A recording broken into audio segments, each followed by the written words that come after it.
Olá, o programa Diário de Oração, aqui pela Rede Século XXI, encerrando essa reflexão sobre a oitava de Natal, sobre essas passagens tão próprias deste tempo e que dificilmente nós vamos ler em outras ocasiões das nossas liturgias, das nossas santas missas, mas específicas para este momento da celebração do Natal e também pós-Natal com a celebração da oitava da Páscoa.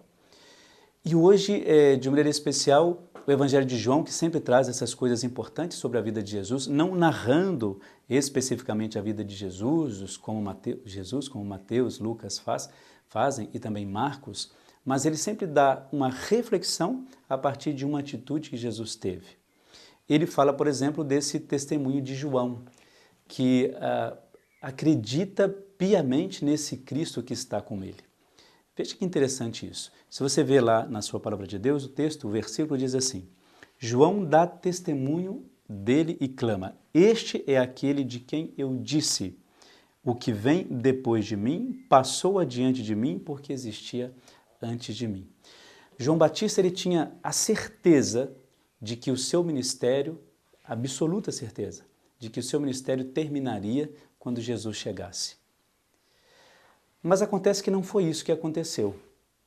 Jesus não terminou com o profetismo de João Batista, em hipótese alguma. Por mais que esta fosse uma ideia de João Batista a partir das suas pregações, depois ele compreendeu que os seus discípulos, muitos deles, começaram a acompanhar Jesus, mas muitos também não deixaram de acompanhar e de servi-lo, e de dar testemunho junto com ele do anúncio da sua profecia. Jesus ele não termina absolutamente com um mandato, com a profecia de ninguém. Ao contrário, Jesus fomenta que outros possam profetizar e serem testemunhas daquilo que o próprio Deus pede. Nesse caso, João Batista ele teve a certeza de que o seu momento ali, enquanto profeta, ele não terminaria. Mas como aquele que era conhecido como anunciador de Jesus, sim. Porque ele não precisava mais falar de Jesus, ele não precisava mais anunciar Jesus, não precisava pregar a conversão dos pecados para que recebessem Jesus. Aquilo que nós vivemos no Advento, nós estávamos preparando o nosso coração, até pela confissão, pelo perdão dos pecados, não que isso seja especificamente o tempo do Advento, o que pede o tempo do Advento, mas nós vivemos essa preparação. João Batista fez isso, ajudando as pessoas a viverem um processo de conversão para receber o Cristo. Mas agora ele disse assim: eu não preciso mais continuar aqui. Há aquele que vai fazer mais e muito melhor do que eu. Não no sentido de um desmerecimento da sua própria pessoa, o que às vezes acontece comigo e com você. A gente não precisa se desmerecer diante da grandeza e da divindade de Jesus. A gente não precisa achar que a gente não é capaz de falar dele ou de anunciar aquilo que ele pede de cada um de nós. João Batista ensina com isso que a gente precisa entender cada vez mais que esta nossa procura de Deus precisa logicamente acontecer, como ele foi falando isso depois na sua profecia, mas também que nós precisamos entender que somos anunciadores. Eu até ousaria dizer assim, a mesma profecia que João Batista fez e apresentou no seu tempo é a mesma que nós somos convidados a fazer. A mesma percepção que ele teve de que agora chegou o fim do meu tempo. Eu preciso dar lugar àquele que sabe mais do que eu.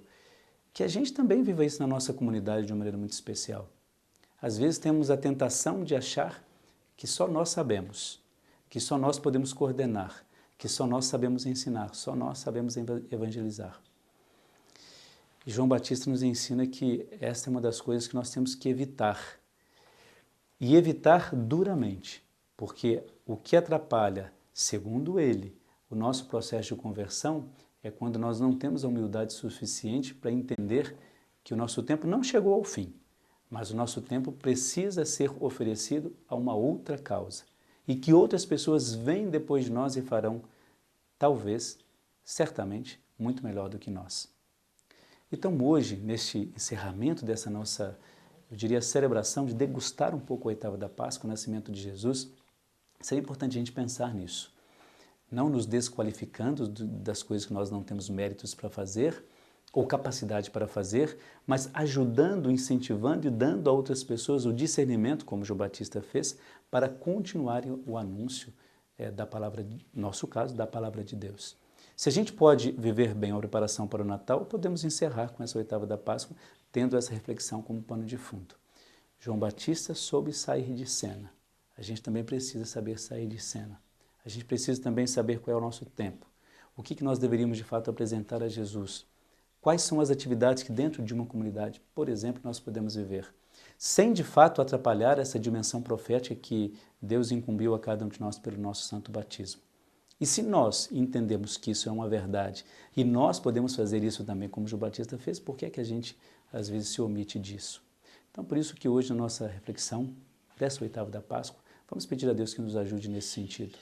Nós vivemos tantos momentos importantes que esse seja o referencial para nós. Dar lugar para que o próprio Cristo nasça cada vez mais na vida de cada um de nós. Fique agora então com uma bênção, uma oração toda especial para você e para toda a sua família.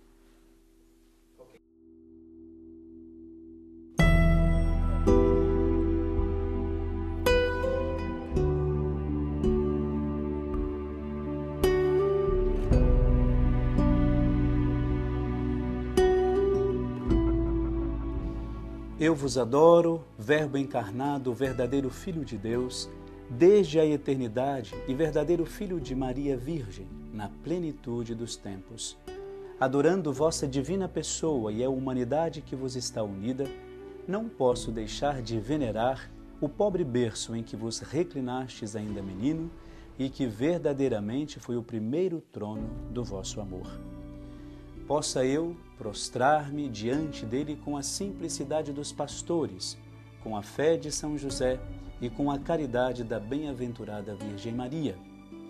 Seja-me permitido também inclinar-me a adorar com um espírito de mortificação, de pobreza e de humildade, um tão precioso monumento da vossa salvação, em que vós, embora Senhor do céu e da terra, escolhestes um presépio para receptáculo dos vossos pobres membros.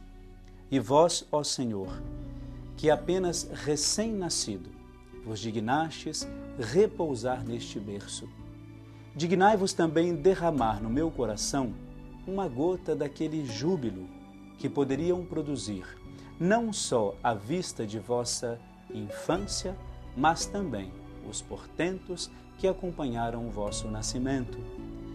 Em virtude desta alegria, enfim vos suplico, que concedais todas as graças e toda a glória ao Pai e ao Espírito Santo, que convosco vive e reina, como um só Deus, pelos séculos dos séculos, assim seja.